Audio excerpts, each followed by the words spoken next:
Scott, talk to me about, the evolution, very, very early days for you, and how you've come from there. We'll talk to the Comcast days.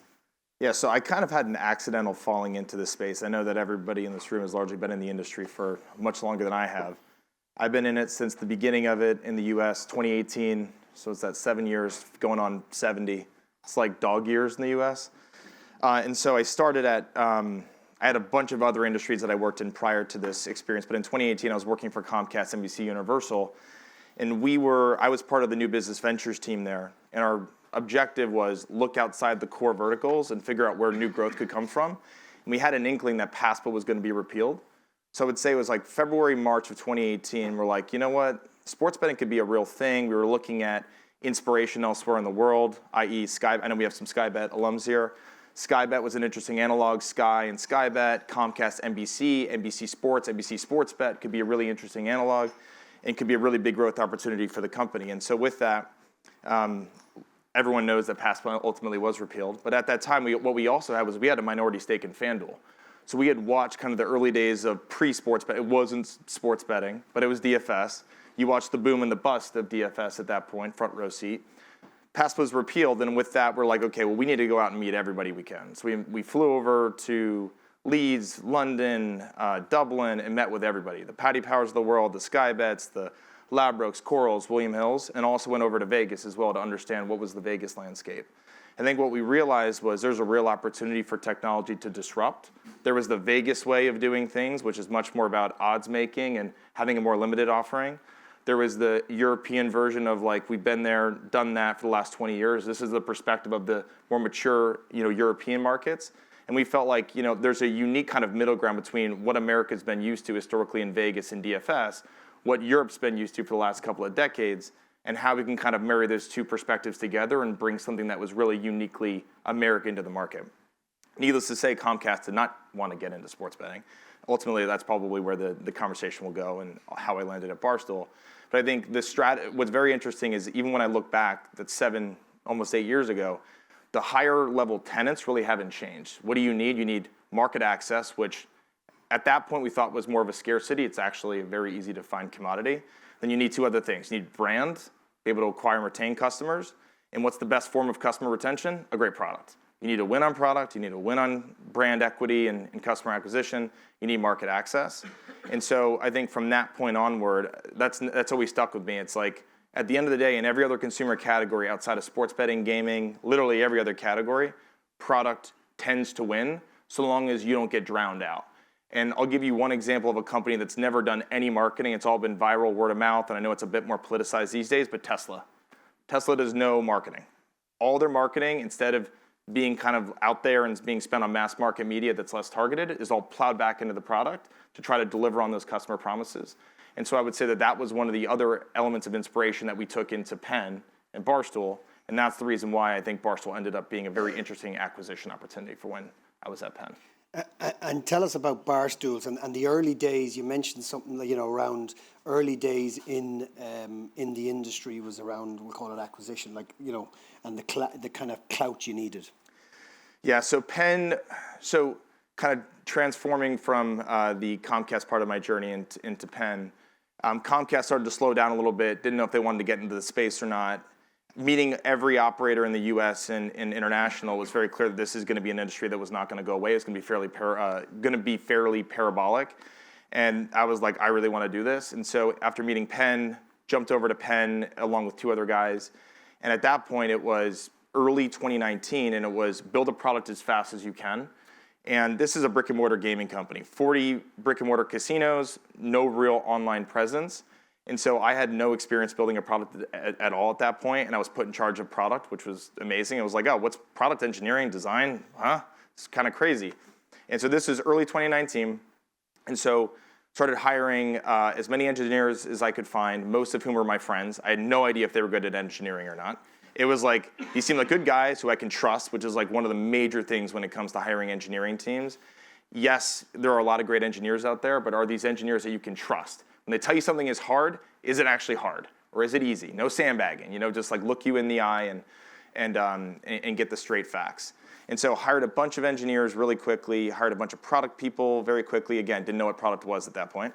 Hired some designers, didn't know what that was either. And we just started building. And I think what we were trying to focus on was how do you get a product to market as fast as possible? Because at that point, 2019 and 2020, it was a speed to market game. FanDuel and DraftKings came out of the gate. They had all these billions of dollars invested already in these big databases. They were cross-selling from fantasy into sportsbook really well. And for Penn, we're like, we're not going to win at that game. We're going to have to build a great product, but we're going to have to also at the same time think about what's our differentiating customer acquisition strategy. So meanwhile, we're building this product, which we don't even know if it's going to work. And you're the first-time product owner. Yeah, I'm the first time. I'm the chief product officer of a company that has never built an online product before, as well as myself. So that's like compounding asymmetric risk, usually to the downside. And so we started to get some momentum in Q3, Q4 of 2019, where things are starting to come together. We did a great deal with Canby. We did another deal with White Hat Gaming. They were great partners. And so we had kind of the backbone infrastructure to start really focusing on the front end, because we didn't want to do everything all at once. That's a recipe for failure. It was like, we're going to win on the front end. We're going to rely upon partners for the other stuff. And so at the same time, we're like, okay, well, we know we're not going to hit NFL 2019. We're going to turn our focus to NFL 2020 and really build the product the right way. In the meantime, let's figure out what our go-to-market plan is from a brand and customer acquisition perspective. That's when we started to talk to Barstool. I want to say our first meeting with them was August or September of 2019. Hit it off immediately. Their heritage is in sports betting and gambling. And so going to January of 2020, we were going to announce the deal. We're like, yep, this makes sense. We're going to buy the company for a few $100 million. We're not going to spend $1 billion a year like DraftKings and FanDuel are. This is a really creative unlock. Meanwhile, we're building this great product, put them together. 1 + 1 = 3. And I'll never forget it. We were going to announce the deal. I think it was like the first or second week of January. We signed everything on a Sunday. And ironically, in a terrible fashion, that was the day that Kobe Bryant's helicopter went down. And so we're like, okay, this is not appropriate at all. I'll never forget that day. It was like we were all just in absolute shock. So we decided we got to kind of just let this lie for like a week or two. And then 2 weeks later, we ultimately announced the deal. And then we started to bring the Barstool team into the product development process, which had its own challenges at that point. Give us an example of a few challenges. Yeah, it's very easy. Obviously, people who know Barstools and the chief executive of Barstools is Dave Portnoy, etc. Yeah, so Dave and I started working much more closely together, and there's just a different philosophy when you're spinning up and spinning down a podcast. You can reuse the same podcast infrastructure, the same speakers and lighting and everything. It's very easy to come up with an idea. I mean, I guess maybe it's more difficult than I would imagine, but if something doesn't work, kill it, launch a new one the next day. Software doesn't work that way. It takes time, it takes testing, it takes a few months to roll things out, even a few weeks if you're really aggressive. And so it can be very demoralizing if you're working on a feature, you don't like it, kill it, go back and do it again, and keep the team motivated while you're trying to manage a very complex and ambitious roadmap. And so it was fairly contentious from the start, just kind of like the misalignment of they came from the media world, we came from the software world. And so things were kind of like up and down. But one thing that most people don't know is we kept on trying to build the original product inside of Penn, irrespective of the Barstool deal, to just get it far enough along. And we thought we were just going to take the Barstool branding, put it on top of the product, and then put it to market. What was that? Hollywood Sportsbook, which is the big brand of Penn in the U.S. And I think in hindsight, I appreciate this a lot more. In the moment, I really didn't appreciate Portnoy telling me that this was just the worst looking product he'd ever seen in his life. And I think in hindsight, he's probably right. I'm like, yeah, this is trash. This is really not good. And so we took that creative and constructive push, and we went back. In the way he would do it. In the way he would do it. Yeah, it was very polite. Yes. To me directly. And so what we did is we ended up tearing down the entire product, and we rebuilt the entire front end. We started rebuilding the entire front end around, I want to say, March 13th of 2020, which is right around when COVID lockdown started. So it was like a lot of compounding stressors all at once. And so what we did is we were able to scale remotely. So all the engineers and the product people and myself, we all kind of, obviously were sheltering in place, I think is what they were calling it. And we had nothing else to do, but we were just grinding through the details, just trying to get this product right, because we knew that the constraint was get live for NFL. At all costs. Penn's a publicly traded company. You don't get live. Not a good story for the analyst. Not a good story for the street. If COVID didn't happen, I don't know if we would have been able to actually pull it off. All right. There's not enough hours in the day. We had, I think, 110 person engineering, product, and design team doing this for the first time. It's hard when you're like manifesting destiny and you have no idea if something's going to work. I can tell you, I didn't know if it was going to work until we literally flipped it on and prayed that it worked for NFL Week 1. And so I think that was one of the major learning moments for me was if you focus on the gravity of what you're trying to do, there's a very high likelihood you can fail. You don't want to do that. One foot in front of the other. Sometimes being naive is really incredible. Like I know too much now, especially going through that experience, but at that time, first-time product person, first-time design leader, operations leader, whatever you want to call it, kind of all the above. And then the Barstool complication, and then getting that product live overnight and just being like, I really hope this works.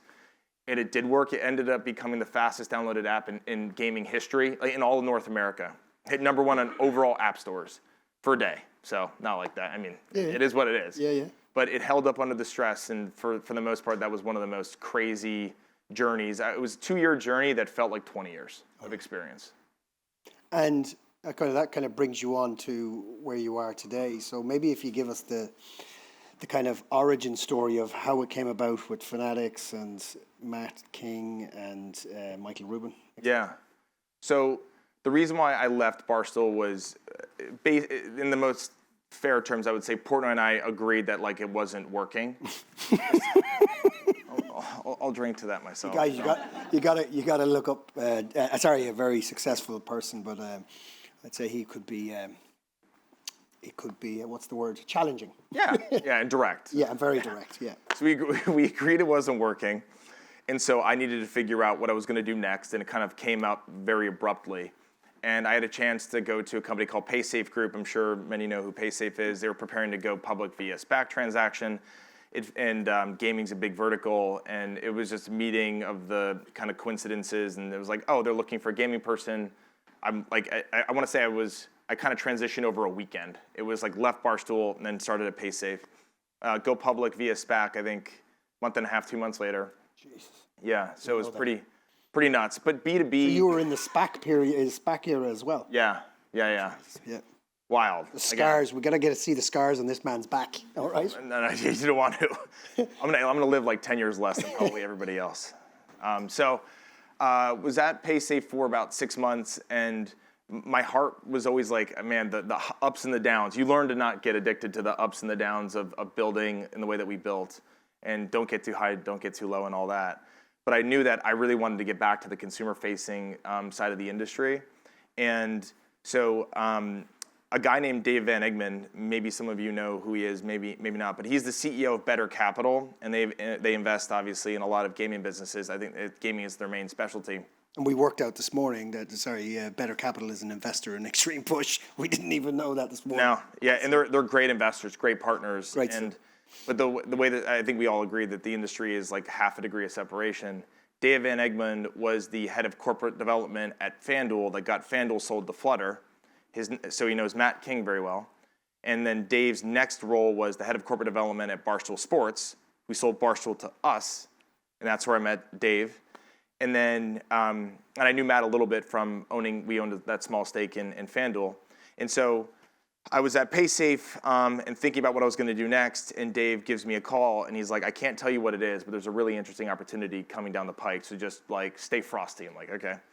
And then I see a news break that Matt King's leaving FanDuel, and then I text Dave, I'm like, is this what you're talking about? And he's like, not going to say anything. Pass. Yeah. And then I get a call from Matt the next day saying, do you want to build a sports book with Fanatics? And without just like, not even like, hey, let's get this, do you want to build one? I'm like, yeah, great, go meet Michael Rubin tomorrow. So I went and met Rubin. And that was one of the most kind of crazy experiences. For those that don't know Michael Rubin, founder of Fanatics, he previously owned the New Jersey Devils and the Philadelphia 76ers, had to sell them as part of getting into the gaming business. But probably maybe the most successful non-sports team entrepreneur in history, I would say. And he's a legend. I'm from Philadelphia. He's from Philadelphia. He's an absolute legend in our city. But going into that meeting, I really wanted to stress test how is Fanatics going to win? Because you're not going to spend $1 billion a year like FanDuel and DraftKings. Like, how are you going to creatively pick the lock of customer acquisition? And also, are you going to be patient enough to build a product that we've all agreed will win over the long run? And very quickly, you could just see how his mind works differently. So I'll give you an example. I'll never forget this. Market access. Remember, you need market access, obviously, to operate. And in these days, market access is usually divvied out at the state level between casinos and sports teams. And coming from Penn National Gaming, Penn Entertainment, we had a lot of market access. We were divvying out those licenses. And so my mind immediately goes to, okay, we're going to need to do a deal or a partnership with a casino or with a team in a specific state. And so Michael's talking to me about, what do I think about the market? What do I think about this? Is Ohio at the time going to legalize? It's going to happen. And I'm like, yeah, this is usually the structure of how market access works. And he just point blank looks at me. He's like, maybe I should just buy another professional sports team, WNBA team, MLS team, and relocate them to Ohio. And then I'll get market access for free. And then the value of the sports team will be increased because I'll be able to use the Fanatics assets to attract more value to that. It's a win-win-win. Why wouldn't I do that? And I'm just like, you could. I didn't know that was possible. Yeah. And so the thing that he had me right there because he just completely changes the edges of the sandbox that you're playing in. And he was very willing to invest the amount of capital you need to invest, give a lot of room to build the right product the right way. And his MO from being a team owner to also a builder of businesses is go out there and get the best talent you can find. And so that's the reason why he knew of Matt by reputation. Matt is a fantastic CEO, one of the best CEOs in the world in gaming. And it was, I'm going to go get Matt. Matt, start building out your team. And so right after that, myself, Matt King, and Ari Barad, who's our chief business officer, we founded the business. And I want to say the official date of birth is almost 4 years ago now. Okay, 4 years. You had 3 people 4 years ago. Yep. What have you got today? 1,200. Yeah. And we'll probably be at 1,400 or 1,500 by the end of the year. But we want to be, going back to some of the AI conversations, we want to create deflationary dynamics as we scale. And so I do think, especially in our business, empathy. Explain that to the... Yeah. I think the most practical way to think about, and I'll try not to make this an AI thing, but I really think AI is the best example of it, is if you think about things the old way, it's almost like business grows, you commensurately grow your business in line headcount-wise. But if you kind of set a very ambitious goal, say 3 or 4 years from now to say, I don't know how exactly, going back to the whole don't get distracted by the big picture and afraid of it, I know where I want to be in 3 years. I'm going to make sure I'm making incremental steps along the way to get to where I want to be. It could be a headcount goal, it could be a revenue goal, it could be a cost goal. You can just find a way to subconsciously create constraints that you will not cross. So for example, take customer service. If your business is going to double or triple or quadruple over the next few years, do you really want customer service to be quadrupling over the same time? No. So what are the things you can do today that can be very incremental that get you to a point where you're not 4xing the size of your fixed cost base? You might be 2xing the cost or the size of your fixed cost base. So even AI, we're looking at this across finance and customer service. It could be identification of responsible gaming. What patterns can we detect? So we don't need 20 responsible gaming analysts. We only need 5. And they're using tools that are making them better at their jobs. And so by default, we grow to 5 million customers in 3 years. You need X amount of RG analysts, but do you really actually need less than that? You just need some really great tools that make those people much more impactful. Yeah.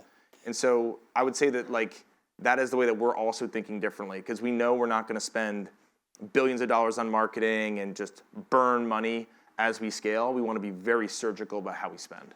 So go back to, what was broke. So Michael Rubin, his vision, what was broken at that time? You'd been through Comcast and Penn, Barstow's. What was broken, and then what was the unique USPs you thought, other than a billionaire who was who had a lot of access, to be clear? Yeah, that's a great way to think about it.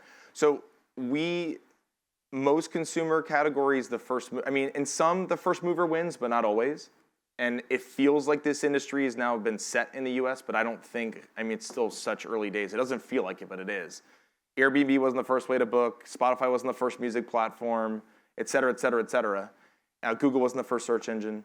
And so for us, it's very rare to be a private company, well-capitalized, with capital that's willing to be patient, to look at the market and actually do the right research and understand where are the areas of dissatisfaction and like what are customers liking and not liking with respect to the products that they get right now. It's very hard to think that way when you're in the trenches and you're out there knife fighting for market share, trying to get live in the next market. It's very stressful. There's kind of like pros and cons, but for us, we said, okay, we think that if we build a product in a different way, meaning own your own source code, own your own risk in trading, own a lot of different attributes, of course, the front end, and invest in data science. Data science is one of the first areas we invested in 3 years ago. We think that this will bear fruit 4, 5, 6, 7 years from that point. And so I think from our perspective, we wanted to have the opportunity to think differently, to really hear customers, and then go out to market with a differentiating proposition. One of the things we're leaning into heavily now is our cross Fanatics loyalty program called FanCash, and we're rolling out a brand new loyalty program called Fanatics One. And so with that, you can go and buy a jersey, you get FanCash, you can use the FanCash to fund a bet. And the more you bet, the more FanCash you get to then go buy, trading cards or an autograph or an experience with Tom Brady. And so the ecosystem we thought we could create around it doesn't really exist. There's no other, other than ESPN Bet a little bit, there's no other non-gaming endemic brands that have come into the market with scale. And so for us, we're Fanatics. You think about Fanatics a little bit more like kind of the Google verb. It's like, where do you go for sports? You go to Fanatics. It could be sports betting, it could be collectibles like Topps trading cards, it could be jerseys, it could be autographs, whatever. And that's just a very different kind of consumer position. And so if we are able to overcome you have to come to Fanatics, and we end up at a point like Amazon's at now, which is it's convenient. Why wouldn't I go with Fanatics? You give me way better rewards. You're not spending 30 or 40% of your revenue on marketing. You're putting that back into bonusing and better loyalty programs, and you're just thinking differently. And as a customer, I feel like you care about me, whether I'm buying a jersey, I'm making a bet. It starts to feel a lot different.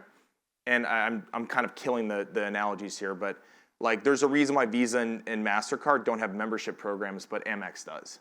American Express is you're a member. Visa, MasterCard, it's a transaction. Yeah. And I would say that it does sound a little loose, but we felt like there was room for this late entrant that could really upend the way that traditional kind of customers in the sports betting landscape would think about a company like us coming in. And on that, like you were in stealth mode for a long time in Fanatics, all right? Because a lot of people in the industry was like, when are they coming out? When are they coming out? And everyone at the time was like, they probably have massive ambition, but of all of the industry players, this is one that can compete with the top two. All right.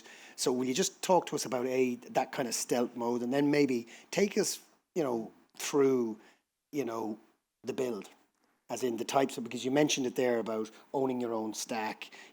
How you were thinking about what you build, what you buy, because you bought stuff as well, and how you went through that, specifically based on the experience that he had in Comcast and Barstools, because that's massive.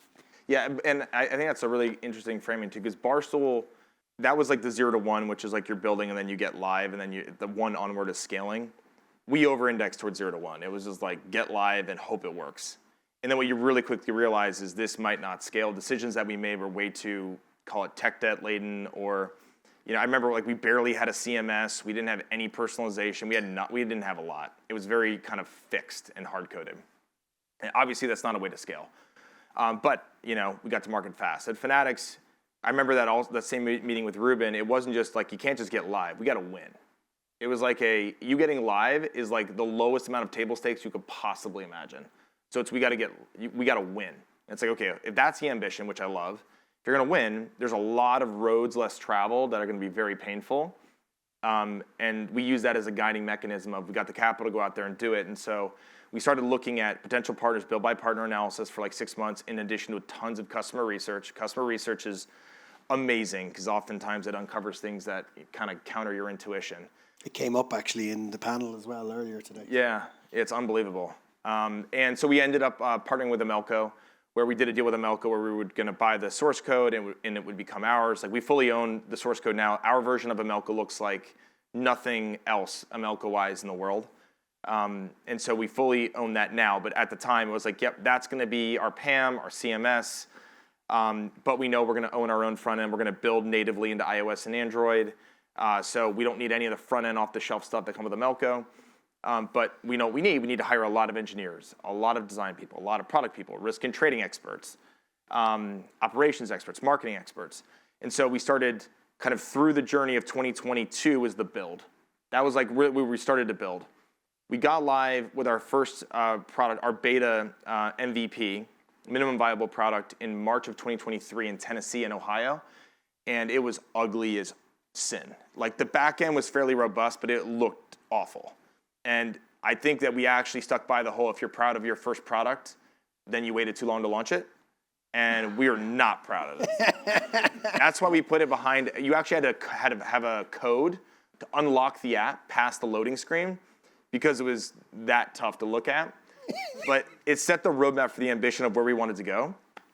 And so we called 2023 the beta year. It was just kind of grind through all the iteration, all the beta work, behind closed doors. So we probably had 150,000, 100,000 customers over the course of that year that actively used the app. But it was hard to use. Things didn't work. Cash out wasn't available for like 6 or 7 months of it being in operation when it was normal in the industry to have it. We didn't have all the sports supported, et cetera. And then we were like, okay, well, we're now kind of into 2023. We are burning a lot of money. There is a lot of impatience. But we also need to figure out, like, Melco's product is great for a lot of things. It's a great head start, but we needed a really robust kind of trading platform. We need to own our own trading feeds. What are some other companies out there that can give us some scale on trading feeds, know the US market really well, have great talent, et cetera, et cetera? PointsBet was there. So we entered the deal with PointsBet in 2023. I would say that the asset of the people and like the like-for-like imagination of what we could achieve was one of those things you can't really measure, but ultimately was like a massive value add to the acquisition of the business. And so the balance of 2023 now, we're in like Q4 into Q1, was migrating every state that PointsBet was in. We're literally overnight, we would shut down PointsBet in that state, light up Fanatics in that state. All your balances, your pending bets, your account information, all would migrate over. So when you would open overnight. So you open up PointsBet in Michigan. That day, it would say, go download Fanatics, all your stuff's waiting for you. And there'd be a redirect to go download it. That's something that no one will ever talk about. That was such a hard challenge. It was really, it's going back to like how I'm adding up the years less than I'm gonna live, that was a year. That's a year. I would add a year on top of that one. At least, yeah. And then, so 2024 was finishing the migrations and now trying to catch up to tier one products out there in terms of parity. And I think we did a really good job of that. We got really close. And so, if you think about the chapters, 2021 was like basically a throwaway. 2022 was start building. 2023 was beta. 2024 was tier one product market fit, which we almost got to. 2025 is put our foot on the gas and just fucking go and really scale up. And so we've been doing that. We're now at about 7.5%, 8% market share in the US on the OSB side. We're catching up on casino as well. On the product side, you're number 3 now. Number 3, Eilers released their product rankings yesterday. We're 0.2 away from FanDuel. And I mean, a year and a half ago, we were probably ranked like 9th or 10th, and now we're number 3. And so it's a testament to the team. Like I think a lot of the investments we made early are now paying dividends. It's very hard to appreciate, especially when you're spending a lot of money. We got to hire 300 engineers. You're like, wait, what? So we got to hire them now, because the institutional knowledge they're going to gain, how they're going to innovate in the system, all the other learnings and development synergies between them, they're going to just get more output per head. You're going to benefit from that in 3 years. That's a really hard bet to underwrite. Ruben, nothing makes him afraid, so he's like, yeah, let's go do it. And now we're seeing that. The amount of features we release now every 6 or 8 weeks has got to be multiples of what you would standardly see for other, irrespective of just in our industry. I think we've really done a good job of kind of capturing all that value. Yeah, and I think when you think about product-led, you know, the first wave was get live. Second wave is now that product first, and it's starting to come for fruition. Yeah. How do you see the market today versus 3 years ago? Now, if you look at just the market trends, so you were talking about go get live, there's been massive shifts, you know, and also consolidation in that. Yeah, I mean, and you have been a consolidator all the way through. There's been a lot of capitulation and consolidation from 2022 to now. I think that there's a bit more of a steady state where you're starting to see a distribution, at least in a barbell of like national scaled up brands that have a chance to really overcome all the customer acquisition investment that's necessary, plus the fixed cost investment of engineers and market access licenses, et cetera.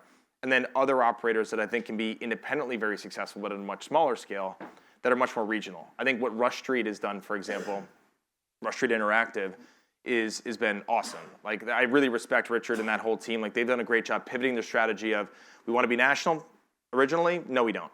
We're going to just capture the local market in the states where we're already live with our brick and mortar business.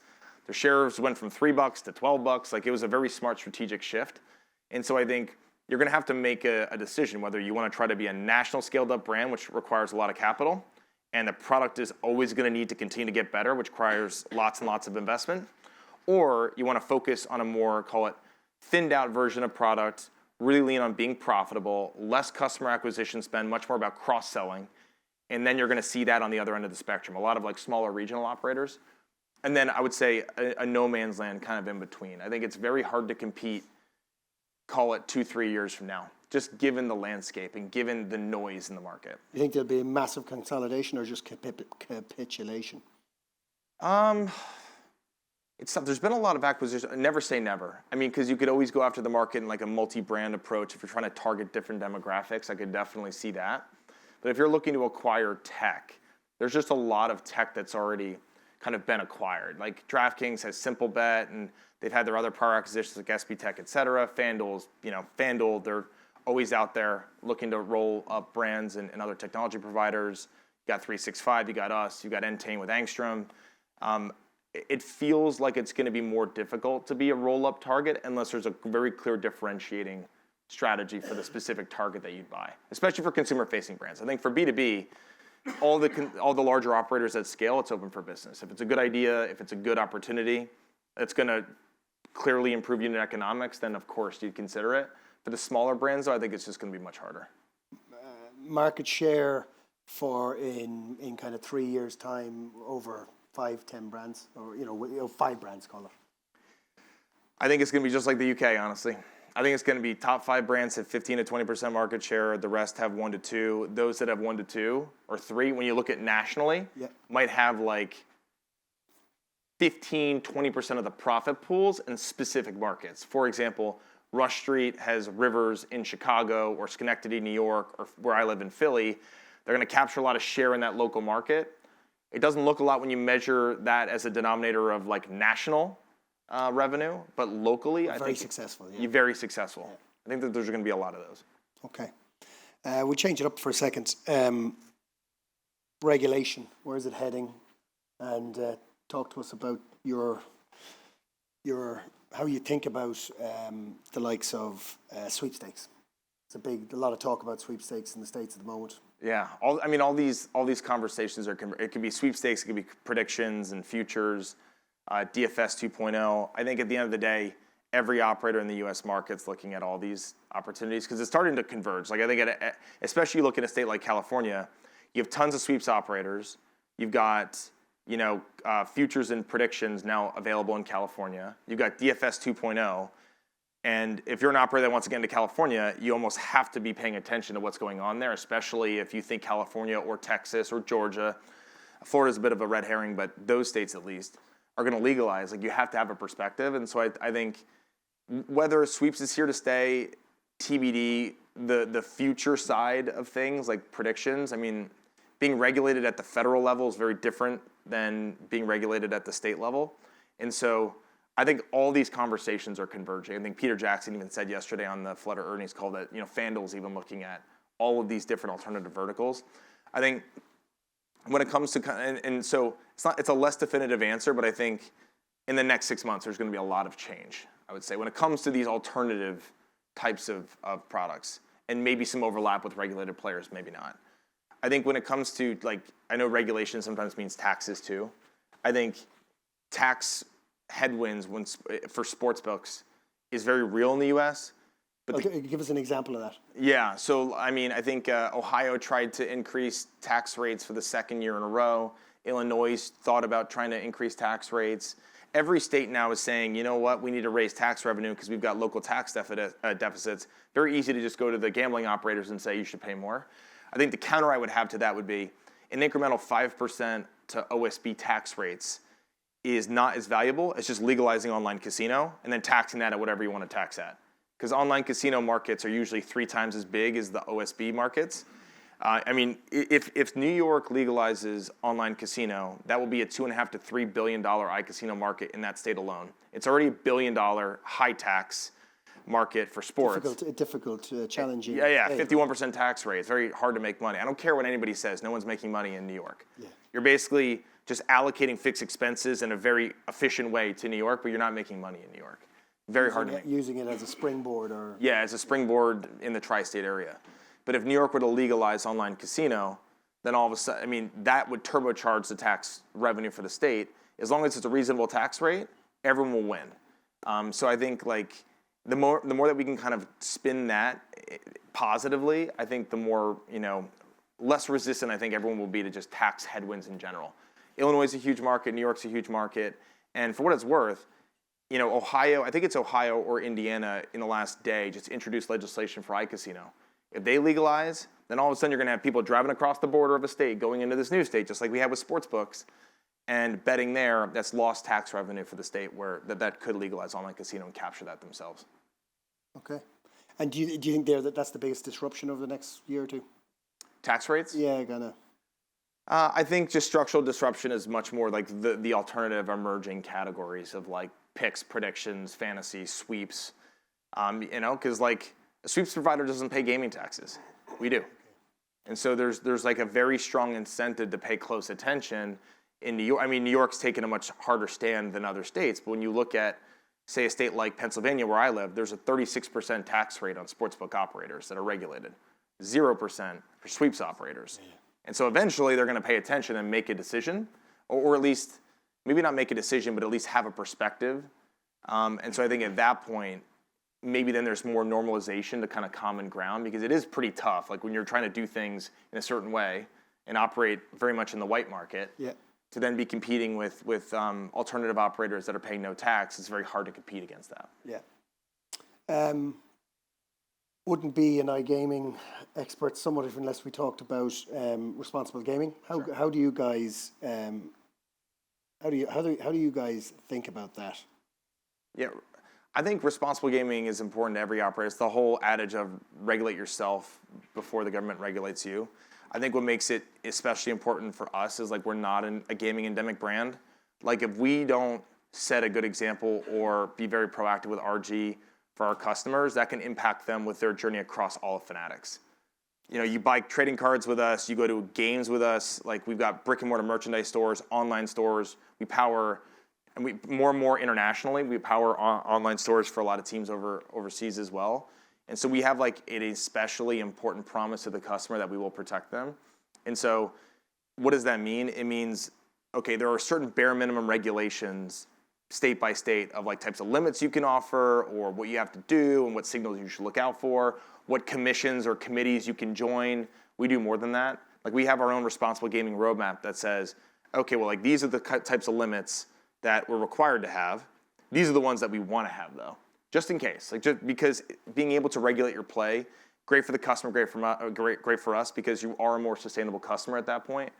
And so I would say, from our perspective, like we want to make sure that this is an entertainment-based product because customers are already enjoying other types of entertainment-based products from Fanatics. Yeah. So take it very seriously. It's not just lip service; it's real. And I think the entire industry is doing an okay job getting ahead of it. I think we need to do a better job, though. Yeah, and I think the US have kind of, if they, they look across to the pond to UK and Europe, I think they've taken a much more proactive early doors. Yeah. Yeah, I agree with you. Yeah. Okay. Lots of talk, especially today, Yuval, with his about AI and the future.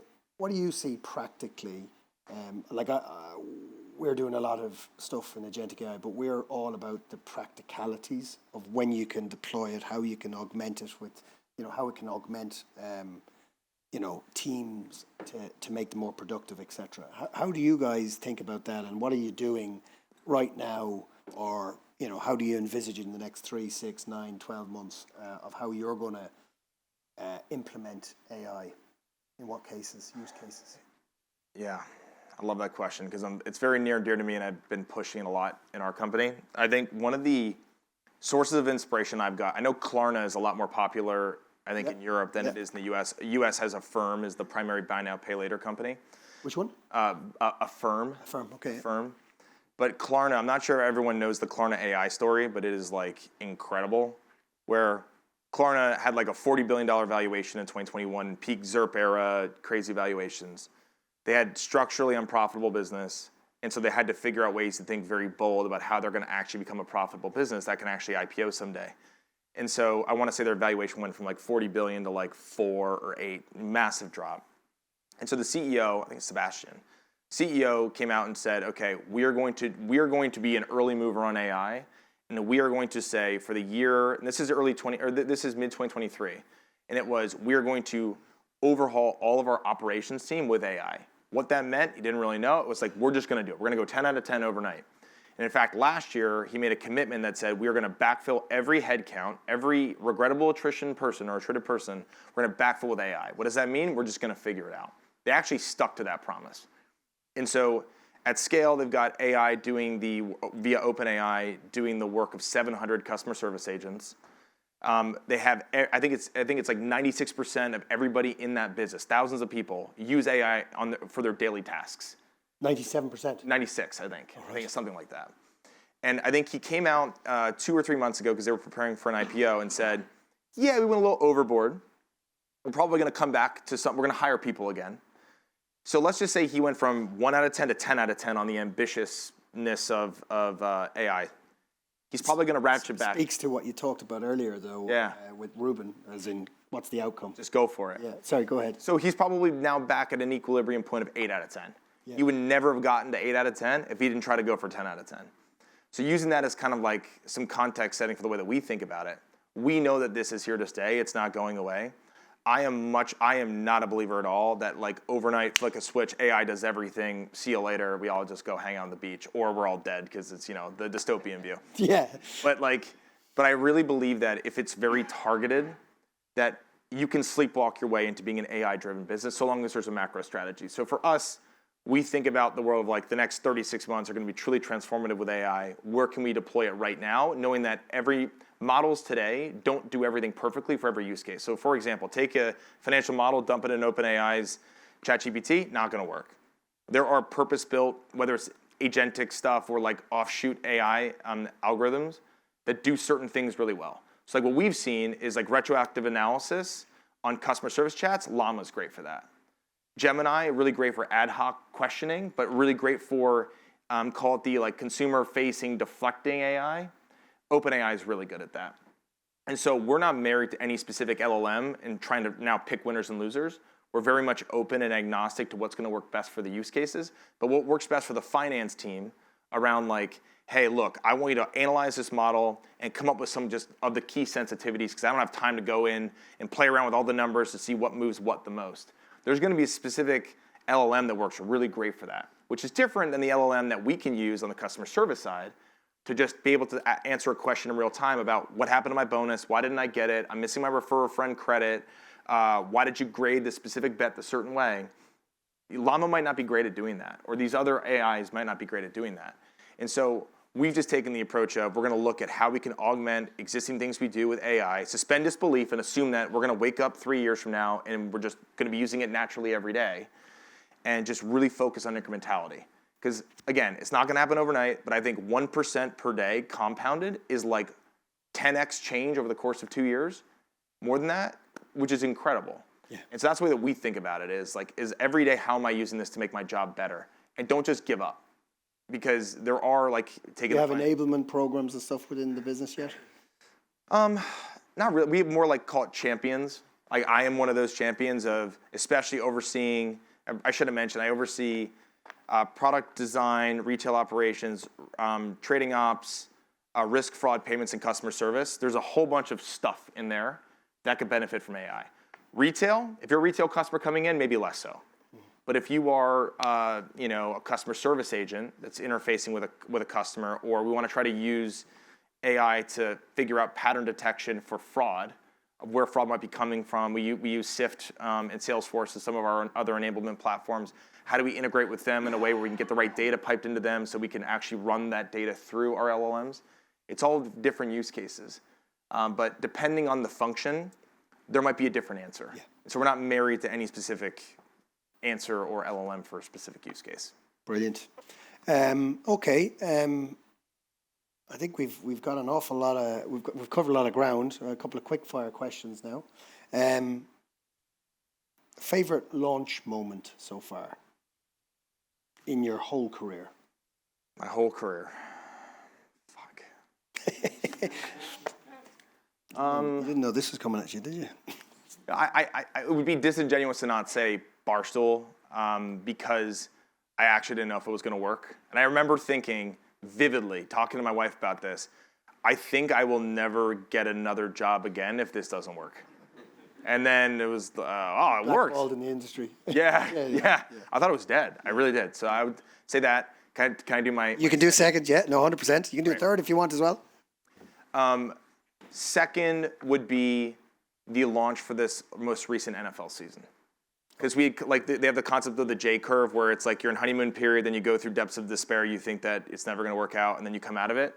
I would say that we were just on the upswing out of the J curve week one for this past NFL season. So getting live and having customers year over year, clearly they voted with their feet, like the attrition was terrible. They stayed.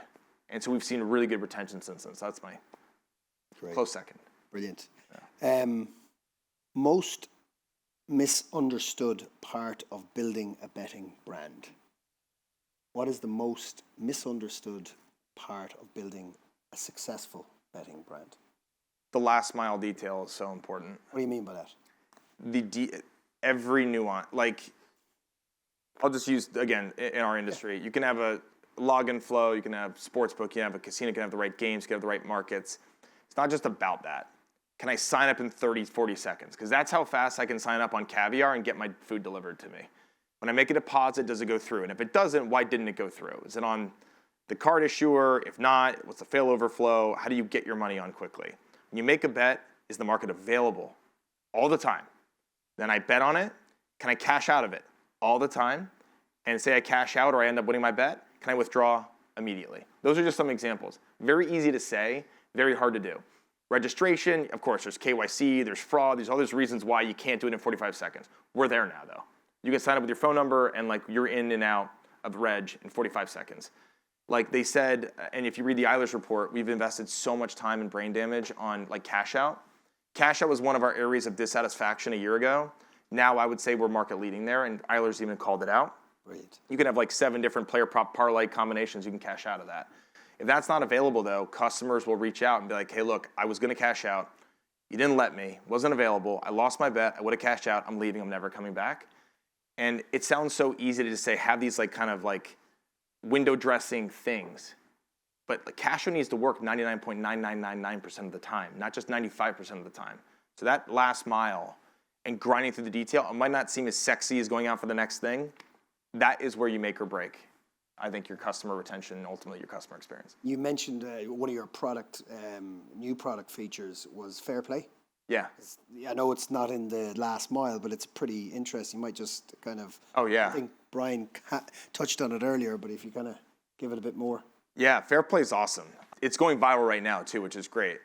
But going back to the whole, we're not going to spend our marketing dollars the same way. We want to think differently about, really empathize with the customer. So right now, take the NBA playoffs. If the player that you bet on for a player prop of that player gets injured in the first half, if you had the under, we pay it out as a win. If you had the over, we refund you back in cash. And so we had a customer 2 nights ago. If you're watching the NBA playoffs, you know that Steph Curry got injured in the first half. A customer bet $5,000 to win $250,000 on a 4 or 5 leg player prop. The only one that didn't hit was Steph Curry. He bet with us, though, and so we paid it out as a win. So he won his $250,000. And the amount of traffic, and we do this all the time, but this one was very prominent because there were a lot of customers across other operators that had bet on Steph Curry on the over, and Steph Curry got injured, so all the overs lost. And so that is a very creative way that we want to try to give more of that value back to the customer because we don't want to be out there like spending hundreds of millions of dollars on mass market TV ads that most customers who are already customers of the platform don't care about. But if we were to basically say we're going to take that and invest it back in you, and things like this. And so you're never going to forget, as we say, you're never going to forget your first Fair Play payout. Brilliant. Yeah. I loved it when I heard it. It was great. Last question of the day. Give us one or two, but give us one at least, bold prediction for 2028. Or 2025 now, 2028. 2028. I'll give you two. Thus far, I know there's been a lot of talk about AI being able to kind of like get it into risk and trading platforms. There's a lot of nuance, obviously, around like how do you actually price up markets pre-match. Well, I mean, there's less nuance on that, but much more about like in play where algorithmically the markets are moving. I do think by 2028 there will be an AI solution, that there will be an AI platform that can really take risk and trading to the next level and work on that last mile. I think there's going to be a lot of improvement between now and then, but I think that there's something there. I have to believe it because everything's quantifiable. Yeah.